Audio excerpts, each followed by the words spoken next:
Welcome back, everybody, to week 10 of the Transfer Portal Gambling Podcast, the Transfer Portal CFB Gambling Podcast, brought to you by No Context CFB. So I'm here with my co-hosts like I am every week, joined by Matt and Mike. Say hello, guys. Hello. How we doing?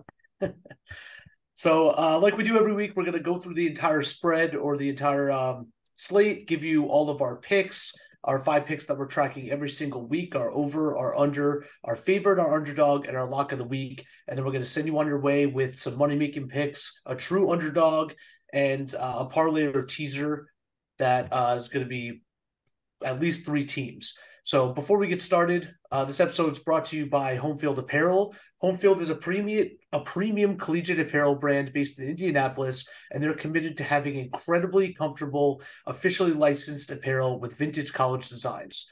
Now, they've got a growing collection of over 150 schools to choose from, including all of your favorite teams, and they're adding new schools and new designs every single week.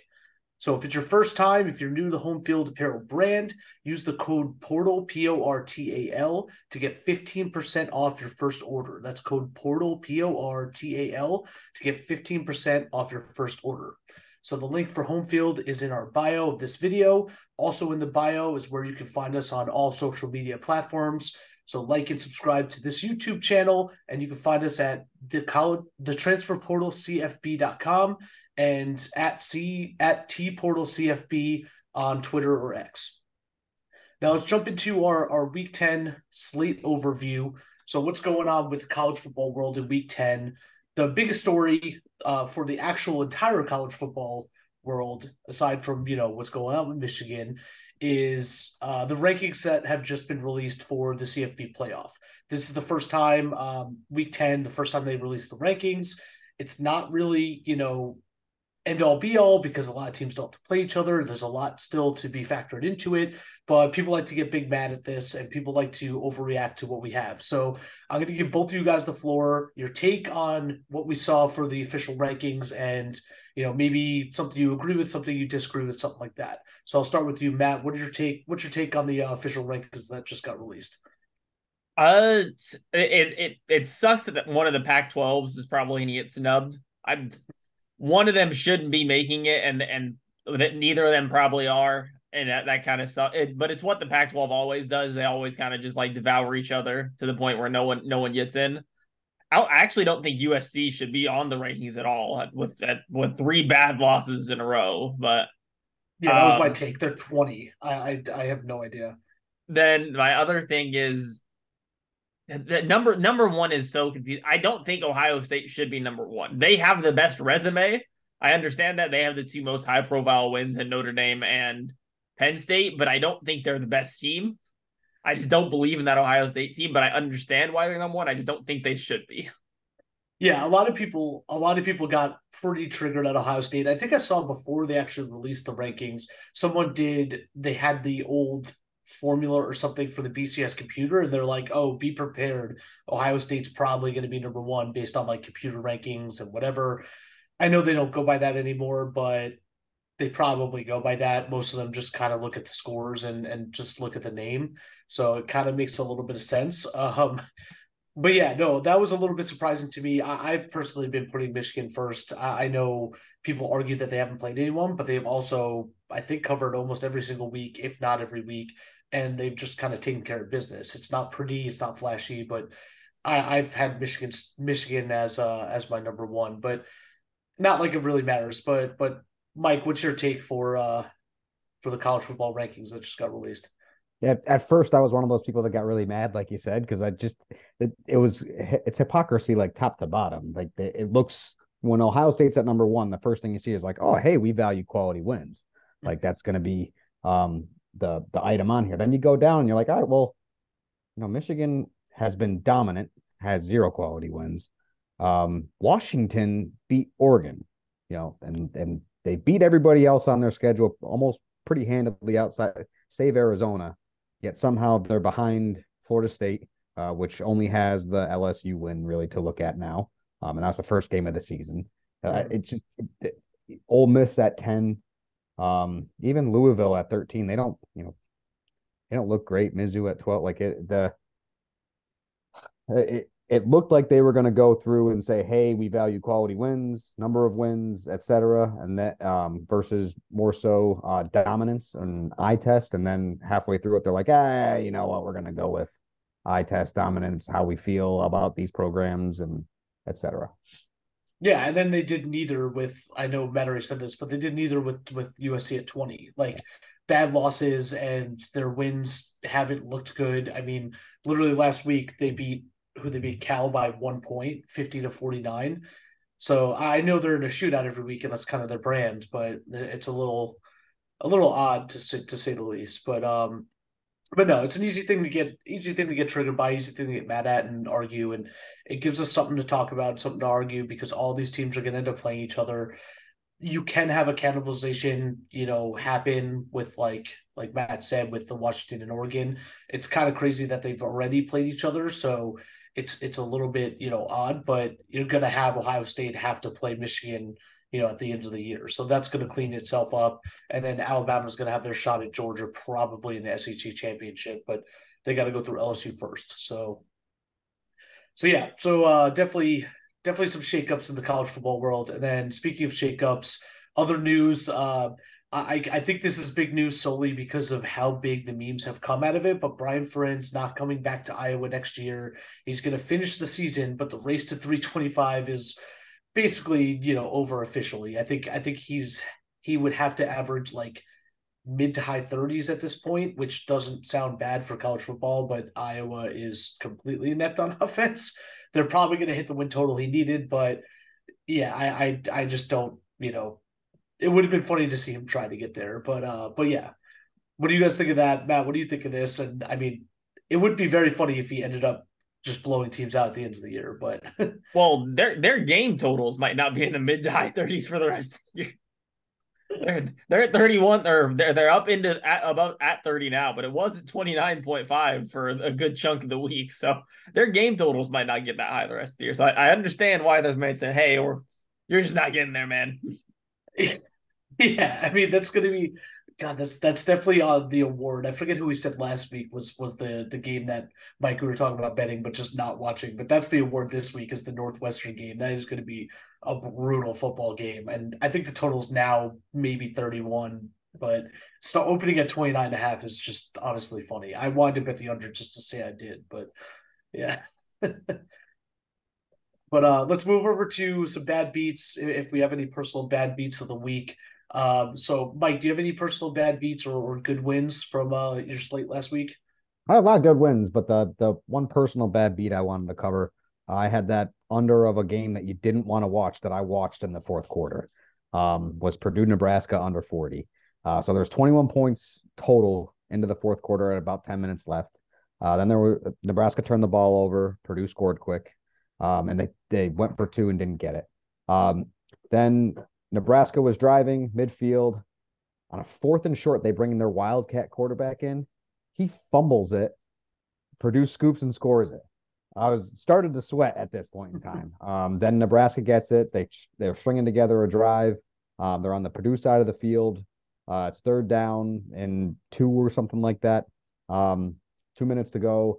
The running back gets the first down, and you see all Purdue's guys just stop and hope that he scores. And sure as heck he did. Instead of sliding down and ending the game, he scored. And that took the over there. I think 45 was the total. Yeah, the fact that they went into the fourth quarter with 21 total points is absolutely nuts. But yeah, no, I love like, oh, I wasn't gonna watch this game, and then I ended up tuning into the fourth quarter to try to see neither team score. Like that's how you know it's the mark of a good football team and a fantastic gambling slate. But I don't really have any total bad beats or upset or crazy wins, but I do have a little bit of a gripe with Colorado. I've had a little bit of trouble trying to bet them and figure them out all year. But I bet against them in my parlay and my pick of, I think I had UCLA minus 17, and Colorado just backdoor covers and scored with about 2-3 minutes left or something. Shador Sanders threw a touchdown. I can't be too mad at that because that's them just trying to get back into the game and score. So it's not really a bad beat, but I thought I had in the bag. I was covering by 18, 19 points, so I was covered by a point or two. Late in the game, Colorado wasn't really able to do anything all game, and then they, come in backdoor cover and they lose by 12, which is not even one score game. They're still getting, fairly blown out by UCLA. So definitely ruined one of my picks, and it ruined my 595 special parlay. So got to run that back this week and see if I can get some more money on the board. But Matt, what do you got for bad beats of the week?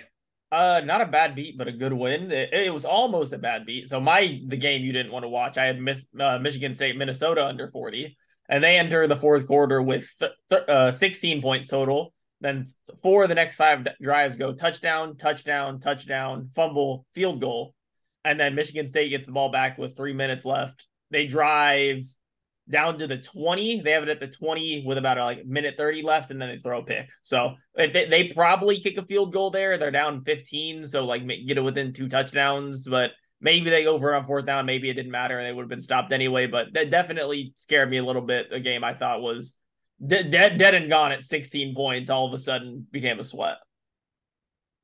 Yeah, no, that's oh my god, that's kind of a crazy string too for those two teams to put up touchdown, touchdown, touchdown, pick, field goal. But yeah, that's we have a little bit better of a slate this week. Last week wasn't the most entertaining slate in terms of matchups that we had our eye on, but we have a couple ranked matchups this week. We'll go through them real quick and get some takes. A couple of them are definitely going to appear in our picks coming up. But to go through the ranked slate, I'm going to start with you, Mike. First game at noon, Kansas State number 23 visiting Texas at DKR Stadium. Texas is number 7. Texas right now is hovering between 4.5 and 5. But the last I saw it was Texas -4, over under 49.5. What do you think about this game? You'll see this game on my slate later. I like Texas in this game. So the fact that they're home, the fact that their defense is still their defense. Kansas State's starting to find an identity though. They've been stringing together a couple good games. So I understand the single digits being the spread. I still see it as a 2-score game. So this one, I'm going to be interested in to see if Kansas State can run the ball against Texas. I don't think that they'll be able to, but if they can, this will be an interesting game. Yeah, and I mean Texas has been running the ball like crazy with Jonathan Brooks, so that's going to be great to see. But I mean the score, truthfully, 4 points is basically because people aren't really sure how to value Malik Murphy.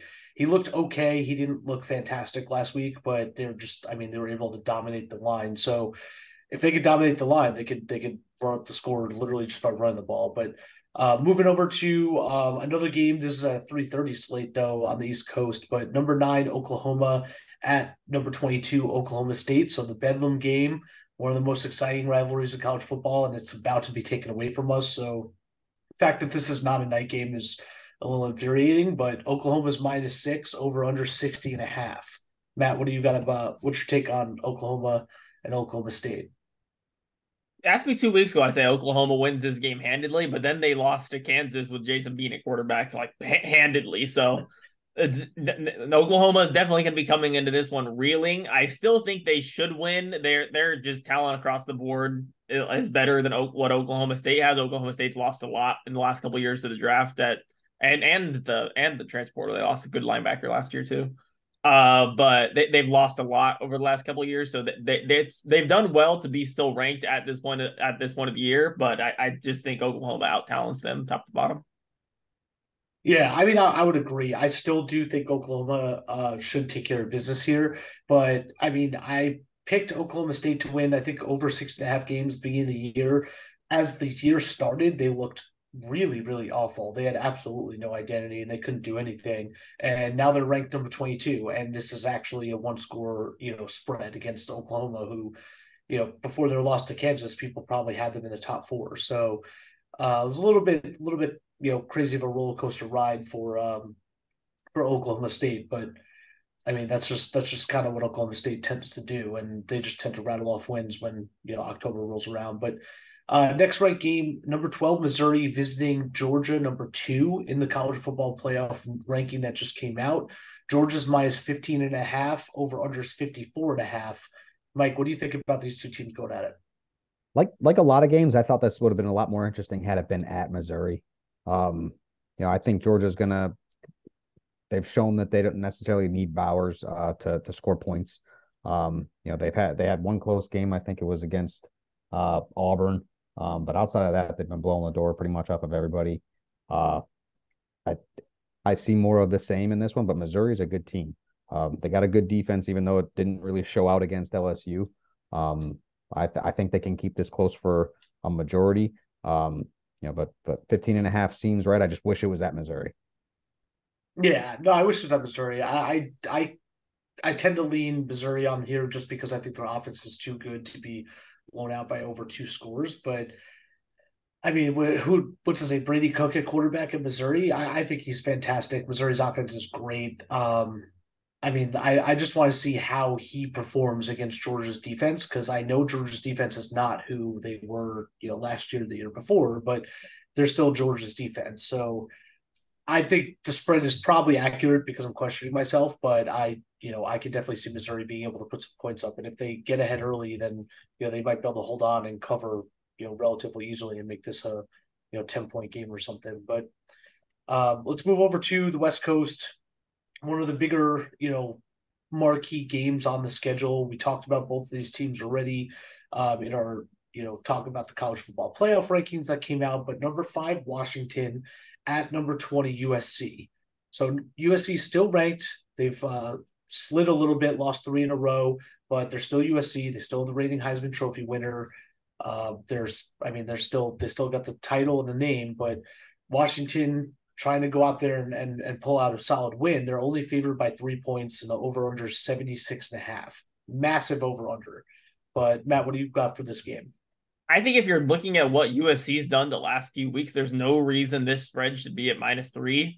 Like Washington's pretty much dominated everyone they've come up against, and USC has struggled in pretty much every game this season. So there's no reason, in my opinion, this spread should be at -3. Do I think there's a world where USC just scores on every drive and beats Washington because they get a pick or two, because that's kind of how USC plays ball? Yes, but if you're just going based off the resume over the last couple of weeks, it should be Washington, probably about a touchdown spread, in my opinion.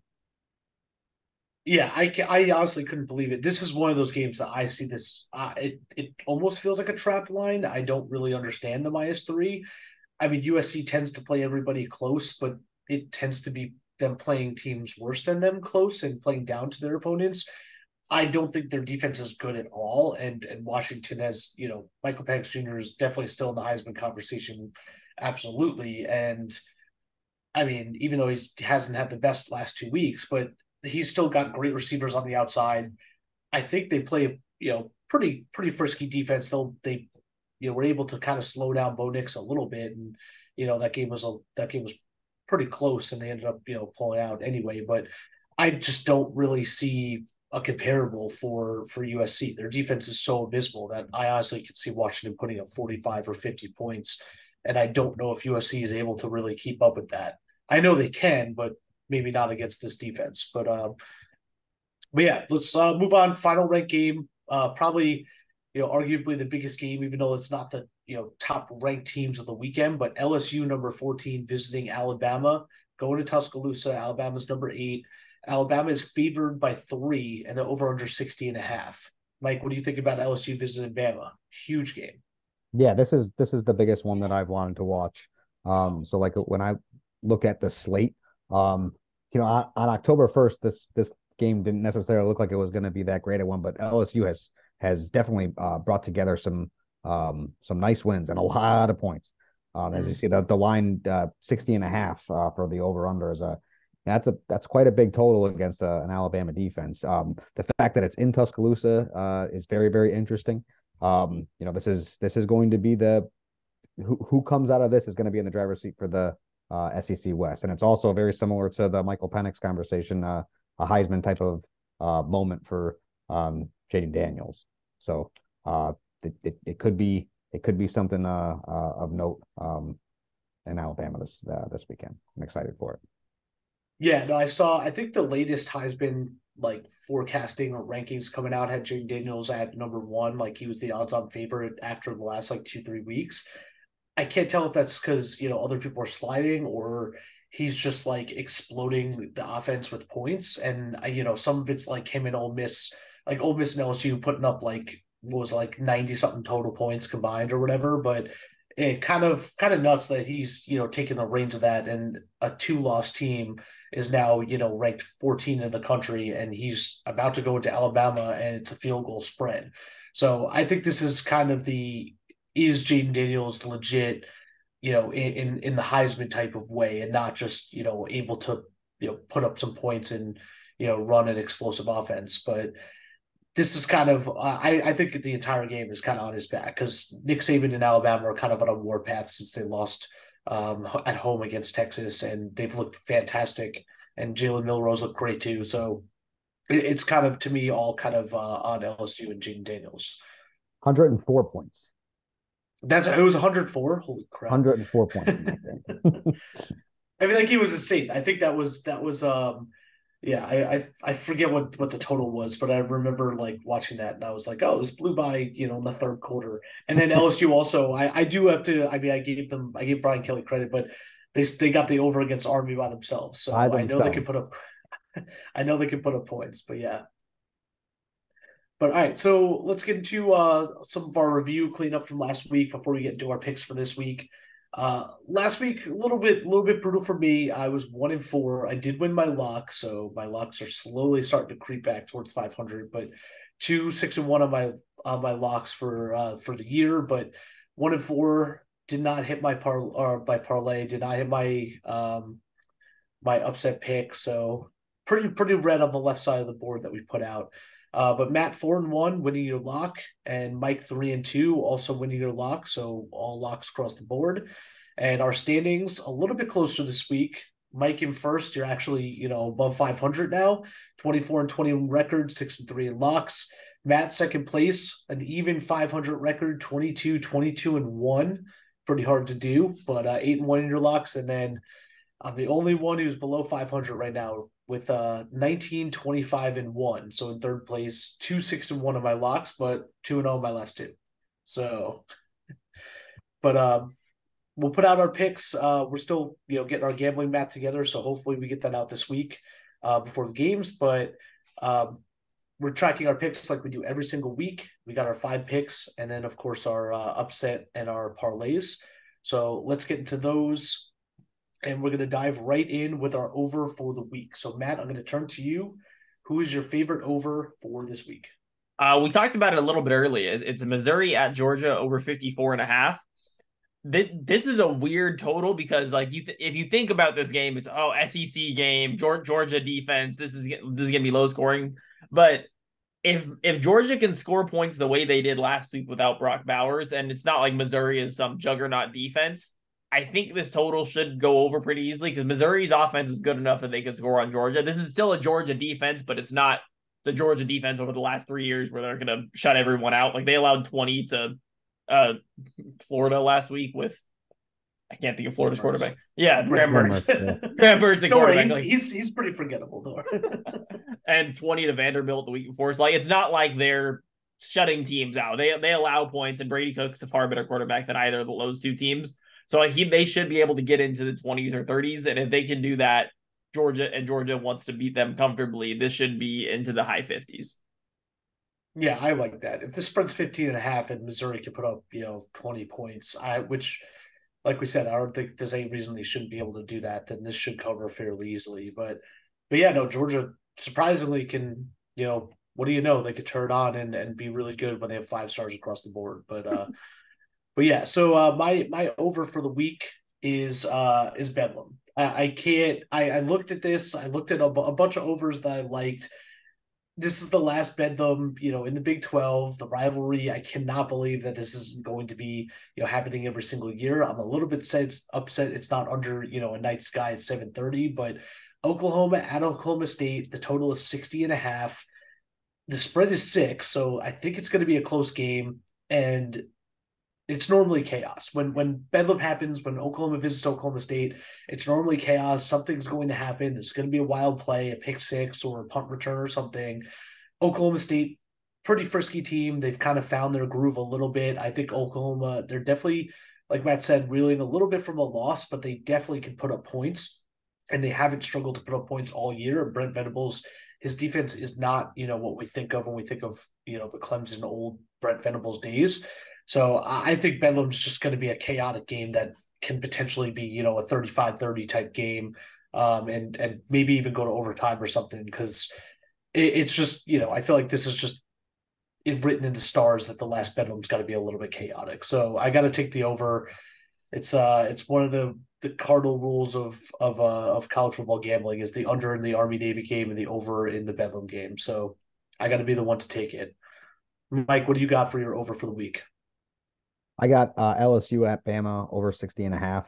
I'm gonna tail LSU overs as long as I possibly can. So they're like we said before, they're looking at Jaden Daniels from a Heisman standpoint. Not like you said, I'm not sure if he's the favorite right now or not. I know Penix was a couple weeks ago, but Bama's defense is not your as we said a few weeks ago about Georgia, is not your slightly older brother's Bama defense. They're still good. I like them to win this game, but I think this is going to be a higher scoring LSU band. It's not going to be the 6-3 or 9-6 or whatever it was in the around 2010 with those missed field goals and everything. I think Milroe is going to put up some points as well as Daniels in this game. I like well over 60.5. Yeah, I love this pick. I think LSU, as they're trying to have statement wins. Even if they don't win this game, they're going to try to run up as much as they can, the score. Bama's just going to, keep pace and be able to slug right back. But if LSU does win, they're with their two losses, they're just trying to own the SEC West and, run up everything as much as they can to try to get, the best seed they can before they go to the SEC championship. So it's a preview of who's probably going to be in the SEC championship from the West. But no, like both of those picks, let's move on to the under, and I'll start with mine. I have California at Oregon under 59. I kind of went back and forth. I have another pick I like for the under, but I'm sticking with this one mostly because I think Oregon's defense is kind of better than they're advertised to be. I think California is not super good, and then putting up 49 against USC last week is a little bit, I don't want to call it a fluke, but that's a little bit, well outside the norm for what they're normally doing. And if Oregon could hold, Michael Penix Jr. to what was like 33, 36 points or whatever they had, and one of the scores was, with 30 seconds left in the game, I think Oregon's defense can they'll be able to run the ball really, really effectively against Cal. If they go up a score or two, I think the spread's 24. They're just going to start to run the ball down their throat and lean on them a little bit. And I don't really see Cal putting up 20 points. So I could see this game being like 35-10 or something like that, or maybe a little bit more. But I'm kind of hoping that that's my cushion, that, Oregon's just going to lean on them the entire second half and just kind of run away with the game a little bit here. So California at Oregon under 59 points. Matt, what do you got for your under for the week? I bounced around for my under. I couldn't really find one that I loved, but I ended up going with Miami versus NC State under 45.5. The Miami offense is cooled way off from the start of the season when Tyler Van Dyke was looking like he might be back in NFL draft conversations again. He still probably will be like a 5th or 6th round pick, but he's not going to be. He was mocked in the top 10 at the start of 2 years ago. He's not getting back to those heights. And then NC State's offense has never kicked off. They're running a weird kind of 2 quarterback offense now. Brennan Armstrong's coming in and running some plays, and they also have MJ Morris running some plays. It's a weird offense. It's not really working. They have a high water game against Marshall a couple of weeks ago. They scored 48, but other than that, the last few games have been 24, 3, 10, and 24. So they're not a high scoring offense. And Miami's defense is pretty good. So I think they should be able to hold NC State in the low 20s to mid teens. And I don't think Miami's going to go out and score 30 or 40 on anyone at this point. So I think this game's going to be under 45. Yeah, I like this. I like this mostly because Miami's defense, because I do see them putting up themselves 20 to 30 points, but I don't think NC State could really do all that much. But yeah, so Mike, what do you think about our picks, and what do you got for your under for this week? Yeah, to Matt's point, I didn't really love a ton of the unders on the board this week, but I like both of those. So Oregon, I could see it being a similar game to where it was against Colorado, where they just turn off the offense in the second half. And then I think both Miami and NC State's defenses are well above where their offenses are. So I like that pick as well. I got UCF at Cincinnati under 59. I was shocked, quite frankly, to see the total be 59 for these two teams. They both struggle to get out of the 20s when they play other FBS opponents. I think there might be some recency bias with UCF on what they did against West Virginia's defense. But being at Cincinnati, I think it's going to be a similar type of game to the Oklahoma one where they scored 20 or so. I think this is going to be well under. I could see this being under 40, to be honest with you. At the end of the game, I was very surprised to see this be 59. Yeah, I could see the recency bias too, because I mean UCF is exciting. They have like kind of some freak blow up plays that they can take to the house or whatever. I'm on record, John Reese Plumlee, one of the most exciting guys in college football, but I think it is recency bias is like them taking Oklahoma, towards to the very end of the game, and I think they missed a 2-point conversion to tie the game. So stuff like that, people think that they're able to run with huge offenses like Oklahoma, but I think it's a little bit just a little bit of an ugly matchup, and 59 is pretty high. So I like that pick. I like all three of ours. I do love this board this week. We were talking about this before we started recording. The board is great, but I love a lot of the favorites and a lot of the overs. So it was hard to find a couple of the underdogs or the unders, excuse me. But speaking of favorites, I'm going to go over to you, Matt, for your favorite to kick us off. So who do you got giving points this week? I have Texas -4 or 4.5. It's bouncing back and forth a bit versus Kansas State. I just think Texas is way better on the lines. We talked about it earlier. We talked about our ranked games. They're in the trenches. They're just a far superior team on both sides of the ball. And I think that's going to end up winning them the game. I think part of the reason this spread is so close is a little bit of recency bias from Kansas State. The last two games are 41-0, 41-3 against Houston and TCU. But obviously Texas is a massive gap between those two teams that are two like mid-level either Big 12 or Houston's American Conference. So that's a massive gap in talent. Texas is just gonna dominate them, I think, and get out early and then just lean on them in the run game and handle business. I don't think Malik Murphy is that big of a step down from Quiddy Ewers, and this should be within a touchdown.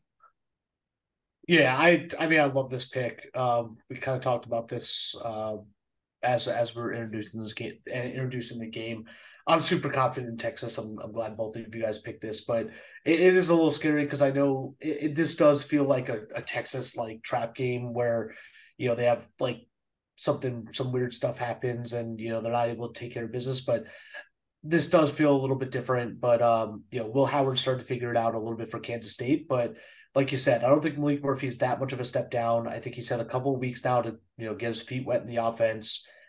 He's super, super talented, and they can just run the ball. So if they control the clock, they run the ball. I mean, a 4-point spread isn't that much, and they could just monotonously, wear Kansas State's defense down. So like that pick a lot. Mike, what do you got for your favorite giving points this week? Yeah, I know on week one I said that I'm not gonna pick homers and stuff like that, but I just love this line way too much. I got Penn State -8 at Maryland. I'm honestly shocked that this is the line. It started at -10, and is down to -8. So I still can't believe it. Penn State's last two trips to College Park, they won 31-14 and 59-0, and those were worse Penn State teams against better Maryland teams than this year. So I think Penn State's a lot better than they were the past couple of years this year, and Maryland's worse than they were. So like Penn State's where I'm going to see this game get won and is Penn State's defensive ends against Maryland's offensive line. I think they're going to feast against Talia, and I also think that Penn State's just going to run away with this from the start. There's a lot of Maryland guys on Penn State's football team. This game means a lot to them. Maryland's coming off a loss to Northwestern, so I'm shocked. Yeah, I didn't understand this line at all either. Like, especially since it moved down the direction it did, because I think this is also like the same recency bias talk from the Penn State side. I mean, like obviously Ohio State, ugly game, and then last week was Indiana that they struggled a little bit, and they basically just let Indiana back in the game. So it was kind of just like them not really closing the door right away, and it was just like pretty ugly overall. But I think that was just kind of an ugly game, and sometimes you just have one of those and you just got to get through it. But I don't really understand this. I think there's like a significant talent gap. I think Penn State just stays true. Like we've talked about this a few times, stay true to what they're good at, run the football. There's no reason they shouldn't be covering 8 points against Maryland, who I think Maryland was overrated from the start. So maybe people are still holding on to the, preseason Talia hype for potential Heisman or something. But yeah, I don't really understand the spread, but I like Penn State a lot at -8. My favorite giving points this week, I am going back to the well. I love SMU. I think SMU is a super, super good football team. Preston Stone, fantastic quarterback. I put them as my lock last week, and they completely ran away with the game, and it was never a doubt, 55-0. And against who they have last week? Oh no, 55-0 was against Temple 2 weeks ago, but they had Tulsa last week, and it was 69-10. So completely ran away with it. Their offense is clicking. This is the SMU team and the Preston Stone that everyone talked about at the beginning of the season. I think they finally started to show up, and they can actually move the ball really, really well. I think Rice is a pretty good football team that plays people tough, and this is JT Daniels. We talked about him getting his doctorate, and this is like his fifth school, but I don't really see Rice being able to run with SMU. I could see Rice scoring with them a little bit in the first half and trying to keep pace, but I think once SMU gets going, they're just going to completely run up the score and score 50 plus. So I could see them, winning by 3 scores plus, but I love them at -12. So basically, them just winning by 2 touchdowns at Rice. So that's my favorite for the week. SMU -12. The over under in that game. It is 59.5. Okay. Yeah, which I debated that because SMU could honestly just score that by themselves, but I don't really know what Rice is going to do offensively, and I can't really judge how good SMU's defense is because Temple's offense is abysmal. Tulsa's offense isn't great. ECU's not great. Charlotte's not great. That's their last 4 games, and it's kind of hard to tell if they're completely just blowing out teams or if this is going to be a little bit more like a boat race with Rice and JT Daniels. But 59.5, not too high. So I do like that too. All right, so that's my favorite. Let's move on to underdogs. I'm going to turn over to you first, Mike. But who do you got getting points this week? Who's your underdog? I'm gonna go on the record and say I like all 3 of our underdog picks. So people should listen to this one. But I got UConn plus 35.5 at Tennessee. So Tennessee's coming off another emotional game. That's 2 or 3 weeks in a row where they've had an emotional game. 35.5 points against a Jim Mora coached UConn team that only has, I think they're 1-7, I believe, or 2-6. But they're better than that. So their last 4 games were all against FBS opponents. I believe 2 of them were against Power 5 teams, and they were all 1 score. So that and not bad ones either. But Boston College is in there. South Florida was in there. Believe Rice was in there. But like for the fact that they're all 1 score and then they're a 35.5 point dog. After Tennessee has been coming on off some specifically emotional taxing games. I really like this line.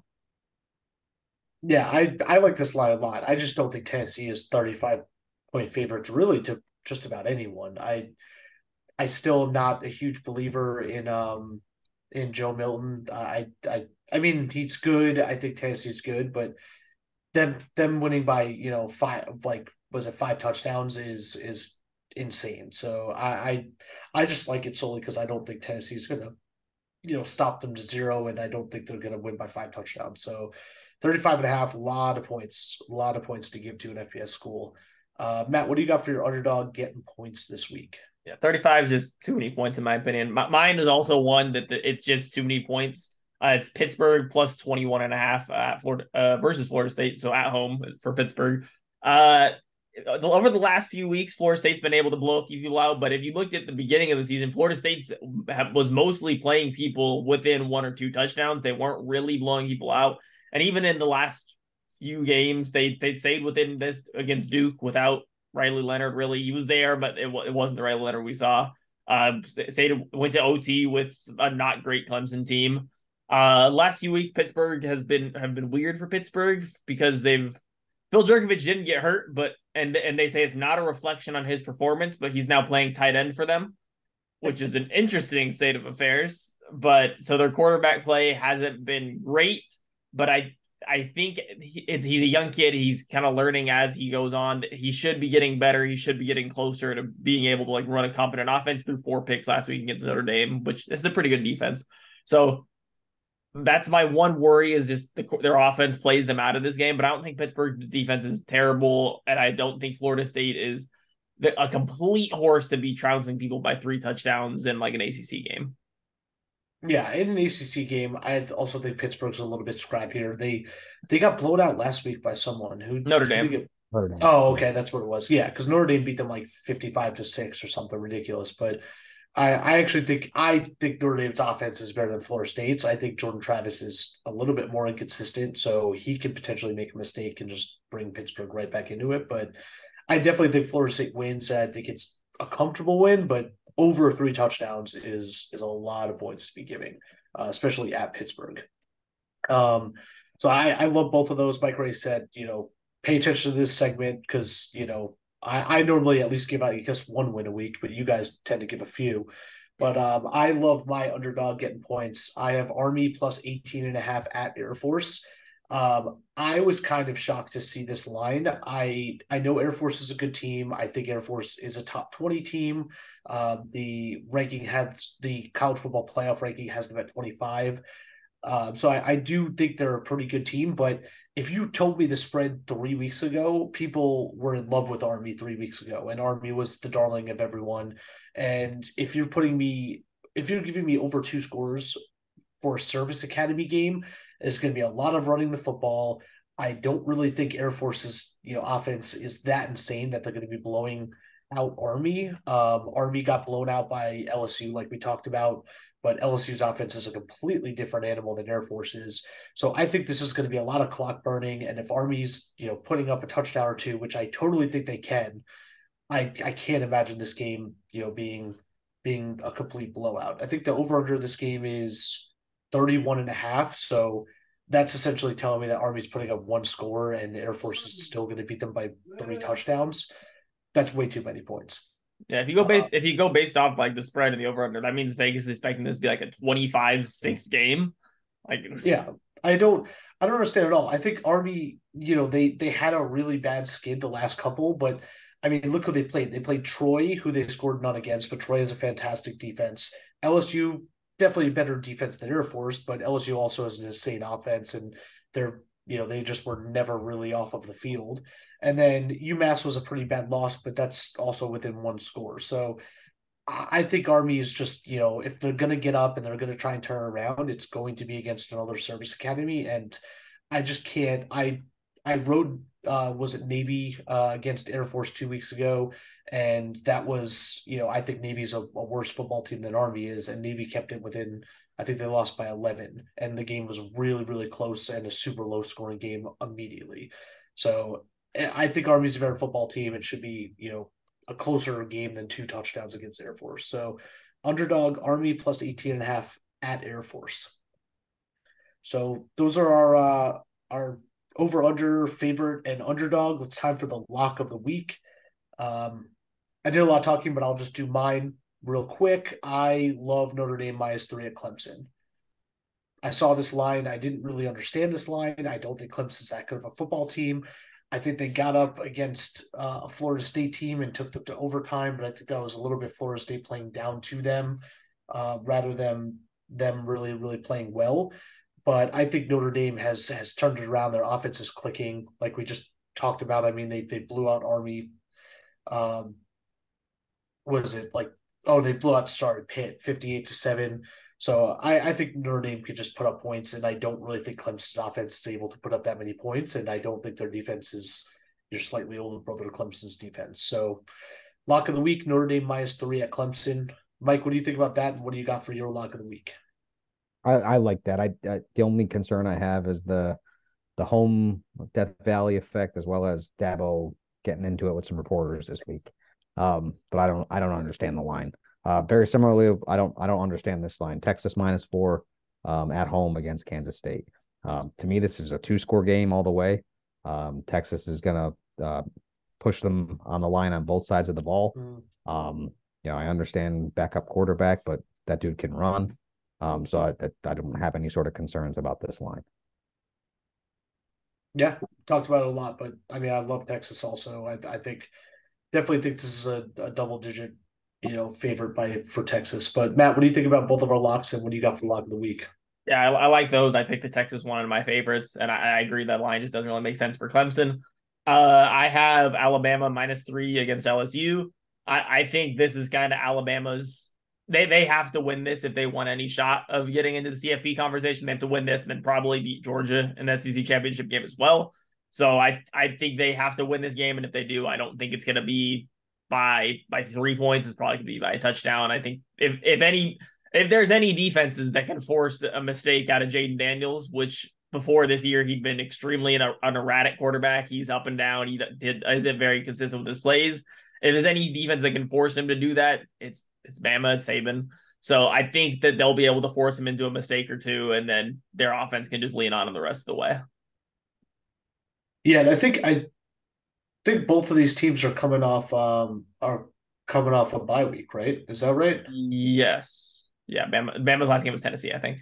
Yeah. Bama's last game was Tennessee. LSU's last game was Army. That was the 62 nothing game. So I can't really talk bad about LSU, but I think this has potential to be Nick Saban's most impressive coaching performance for this team. Like I think everyone had, Alabama written as, potential frauds at the beginning of the season, almost wrote them off when Texas beat them. And then people were actually trashing Texas, saying that wasn't really as good of a win as everyone thought it was. And now all of a sudden Alabama's literally talking about the college football playoff if they beat LSU, and they're going to be squared off against Georgia. So I like this pick. We talked about it at the top, but this is just Jaden Daniels' game. If Alabama makes him erratic and Nick Saban has some time to prepare, we'll see. But that's all kind of what it hinges on, because I think Jalen Milroe is a little bit more consistent in terms of the offense that they make him run, and I think Alabama doesn't really make as many mistakes. So those are our locks of the week. So those are our five that we're tracking every single week. Over under favorite underdog lock of the week, and let's send you away with some money making picks. So upsets, 2.5 point or plus 130 in terms of value. So we'll give you the picks and then the value, and then we'll send you on your way with parlays and teasers. I'm going to go right back to you, Matt. What do you got for your upset of the week? I have Boston College. They're only plus 120 or plus 125, but it is a 2.5 point spread everywhere. So it's just one of those weird money lines that don't really bounce up that high. Boston College versus Syracuse. Boston College, Syracuse started off 4-0. They were kind of hot to start the year, but now they faced a bit of a hell run of ACC opponents. They faced Clemson, UNC, FSU, so they lost those games. But then they also just lost to Virginia Tech by 28. So Virginia Tech, not a good football team. Not a good football team. And on Boston College is kind of on the other side of the swing. They've won 4 straight: UVA, Army, Georgia Tech, a decent Georgia Tech team, and UConn. I think Castellanos, the quarterback they found, who's kind of their Jerkovich replacement. He's been a really good dual threat. So their offense has kind of clicked in over the last couple of weeks, which has been a big factor in them being able to win games. So I think that's going to be the difference. I think they have a consistent quarterback, and Garrett Schrader is just not really that. So I think they're the better team, and I think they should win at Syracuse. Yeah, I think this is kind of an ugly pick-em game. I was just double-checking. This game is Friday, so just a heads up. This is a Friday game. The podcast will be out. We'll put out our pick sheet as well Friday, sometime during the day, so you'll be able to track and follow this. But yeah, I think this is just an ugly game. I think the over-under also 50.5. I was, flirting with this potentially being my under as well. I just don't think I think this is going to be a little bit ugly, and Boston College could easily take this one. But no, I do like that pick. Mike, what do you got for your true upset of the week? I got Kansas at Iowa State, very similar to Matt's, that it's a plus 2.5 spread right now, and it's a plus 120 money line. I'm confused about this one as well. I would have thought maybe pick them at worst. I know Iowa State's been playing okay football the last 3 games, but they're not that far removed from getting smoke showed by uh, Oklahoma. The Iowa game wasn't close. They lost to Ohio. Uh, yeah. Not a good football team. Yeah. Not well. I mean, Ohio's a good MAC team, but Connor Rourke. I don't think Yeah, he. Nathan Rourke. Yeah, I don't even think he was playing in that game. So it confusing to say the least. I like Kansas plus 120 in this game. Yeah, this like just smelled like a rat line. I didn't understand this at all. Like Kansas should not be an underdog whatsoever, even if it's at Iowa State. I don't really think the advantage is in Iowa State's favor. Do you know what the over under this game is? Do not. 53, I think. 53 or 54. Yeah, like I just something I stayed away from this entire game just because I saw Kansas as an underdog and I was like that doesn't make sense after last week that they had maybe people think they're coming like it's a come down from their upset against Oklahoma, but Yeah, I don't know. I'm I, not really I sure. wouldn't take the plus 2.5. I would take the Yeah, money. Uh, but yeah, to me it doesn't make sense. yeah. No, I do like that pick a lot.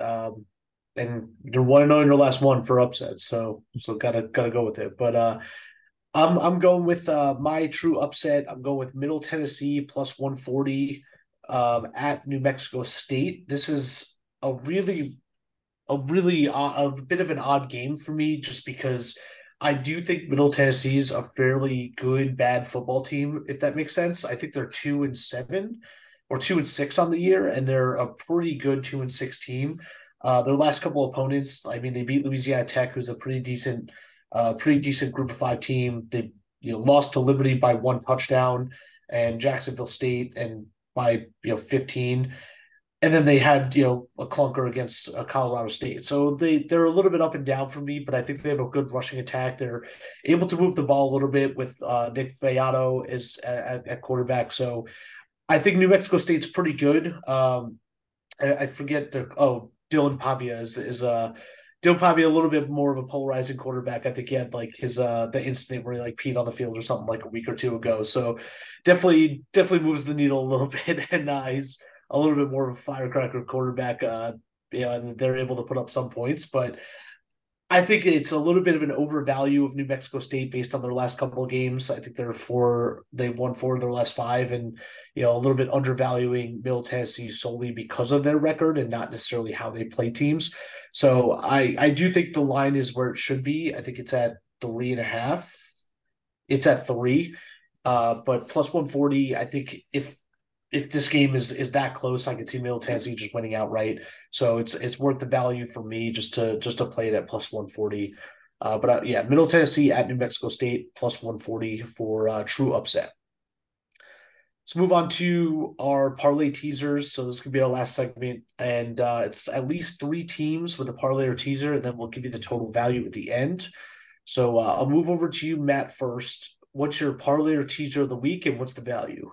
I went with another teaser. My last 2 have lost by 1 leg each, so hoping we're on the right Sounds track here. familiar, man. We're gonna keep on going with that. So 6-point teaser again, so it's gonna be plus 300 for 4 teams. Under 37.5 Army at Air Force. Yes, that is teased up to 37.5. But so I double checked the stats on this. Games between Army, Air Force, and Navy. The under is 24-3-1 in the last 28. So it's one of the cardinal rules. Penn State -2 at Maryland. Mike talked about it earlier with his favorite that it's just a spread that doesn't make sense. I love Penn State winning by a field goal. Missouri plus 21.5 at Georgia.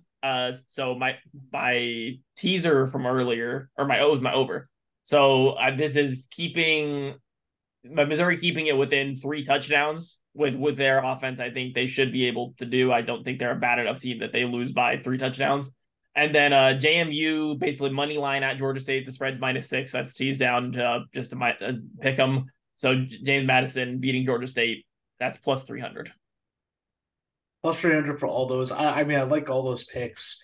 I think I'm on some of these just already, and it definitely tracks with me with my Air Force or Army keeping it within 3 touchdowns, keeping it within 18 and a half points at Air Force. I can't believe teasing that up to 37 and a half is just that's just a funny visual to me for a 6 point tease. But no, I like that, and I'm trying to look because I mean losing by one leg each time, I like all four of these legs, so I don't really see which one.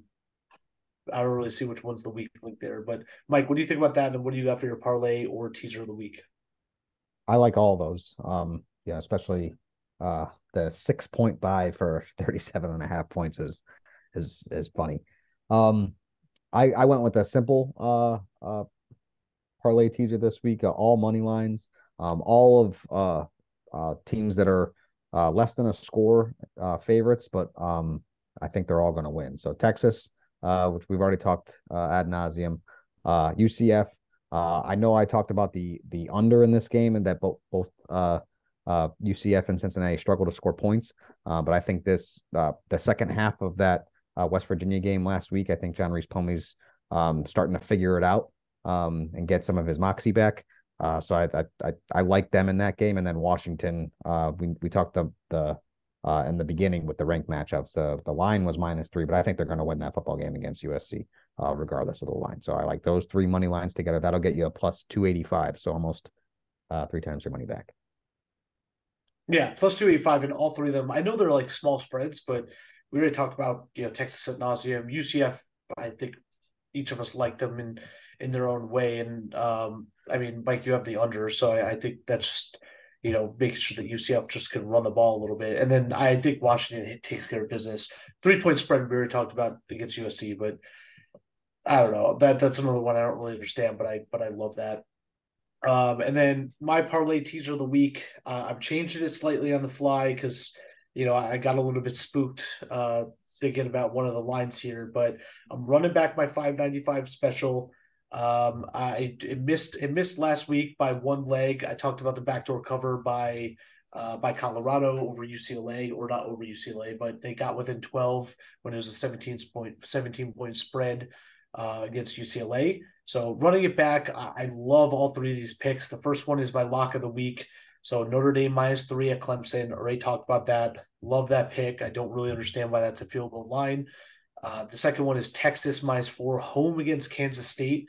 Also love that pick. Mike talked about it a lot. And I mean, I'm rooting for Texas anyway, but I just think Texas is a better football team, and they're just going to be able to control the line of scrimmage and move the ball kind of however they please.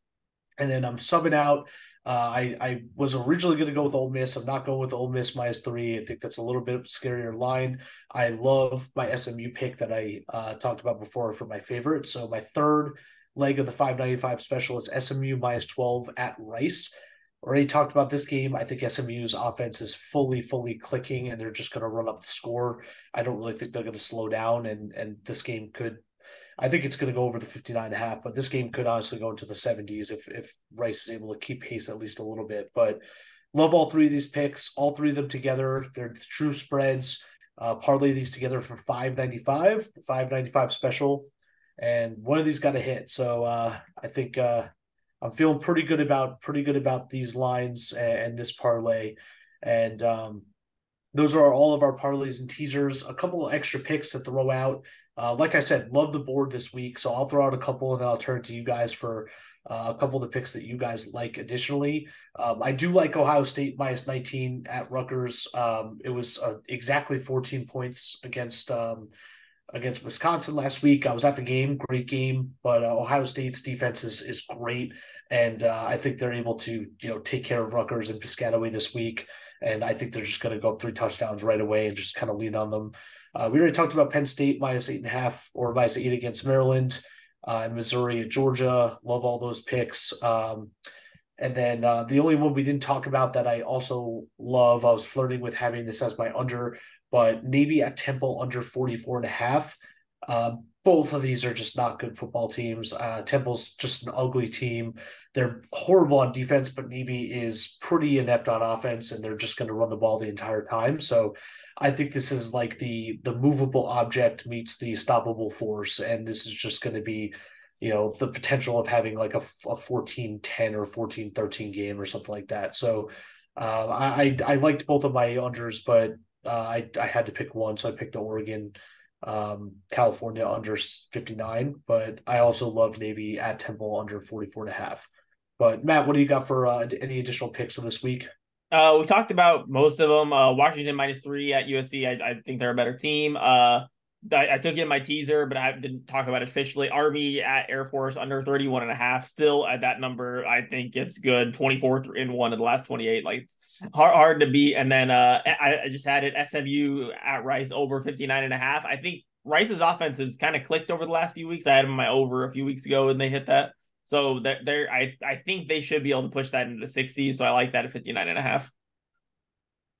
Yeah, I do think so too. And I mean, I just think SMU's a wagon, so they're probably going to score 40 themselves. So I think Rice can definitely score, at least keep pace for a while. Mike, what do you like about those? And then what do you got for any additional picks before we wrap up? I'll be honest with you, I like all of them. A couple of ones that I'll talk about before that we haven't talked about quite yet. University of Florida -6 versus Arkansas. Arkansas is reeling. Fired their offensive coordinator. Florida can put up some points. Arkansas can't. It's in the swamp. It just feels like it's going to be one of those games where we're looking at it like, oh crap, Florida beat Arkansas 40-10. And at the end of the day, it just feels that way. Nebraska -3 at Michigan State. So Nebraska is actually playing for something now.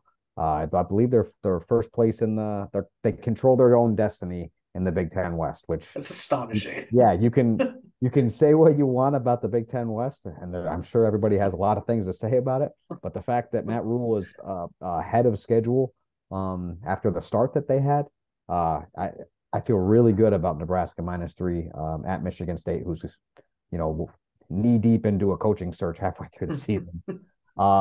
And then the other one I wanted to talk through was Ohio State at Rutgers over 42.5. So this is a low over under, and it's because of Greg Schiano and his history with Ryan Day. I don't think that matters. So I understand it's at Rutgers. Ohio State's going to put it to them. Also, I think Rutgers is going to score a couple points.